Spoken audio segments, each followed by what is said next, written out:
পূর্ব মেদিনীপুর জেলার একরা ১ নম্বর ব্লকের প্রত্যন্ত গ্রাম আলমগিরিতে আলমগিরি বিবেকানন্দ তরুণ স্পোর্টিং অ্যাসোসিয়েশনের দুর্গাপুজো এবার সাবেকি ঐতিহ্যের সঙ্গে আধুনিকতার এক মনোমুগ্ধকর মিশেল ঘটিয়েছে। এই গ্রামের পুজোয় রীতিমতো মানুষের ঢল নেমেছে। পুজোর মূল আকর্ষণ হলো তার সাবেকি নিয়ম ও রীতিনীতি মেনে আরাধনা। তবে শুধু আড়ম্বর নয়, এই পুজো মানবতার বার্তাও বহন করে।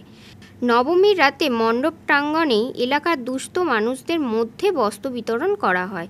পুজো কমিটির এই মানবিক উদ্যোগকে সকলে সাধুবাদ জানিয়েছেন।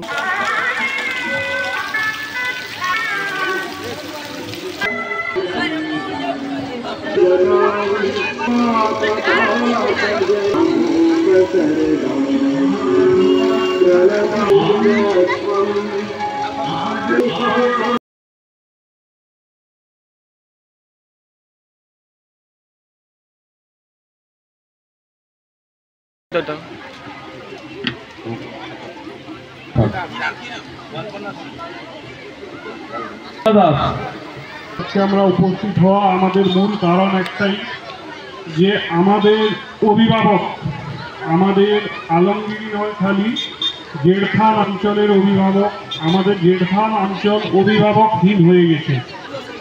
উনি না থাকার পর থেকে সত্যি গ্রাম পঞ্চায়েত অফিসে উঠতেও আমাকে বিশেষ করে খুব কষ্ট লাগে।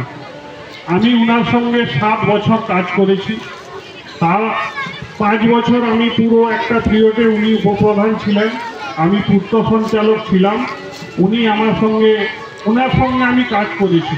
উনি এত শ্রদ্ধার সঙ্গে, এত সম্মানের সঙ্গে, ছেলের মতো, আমি ওনার কাছে ওনার ছেলের মতো। আমাকে প্রত্যেক জিনিস, প্রত্যেকটা কি করলে ঠিক হবে, কাকে কোথায় কিভাবে কি বলতে হবে, কি শুনতে হবে, বাক্যে বাক্যে বুঝিয়েছেন। উনি পঞ্চায়েতে যেতেন, ওনার একটা টাইম ফিক্স ছিল।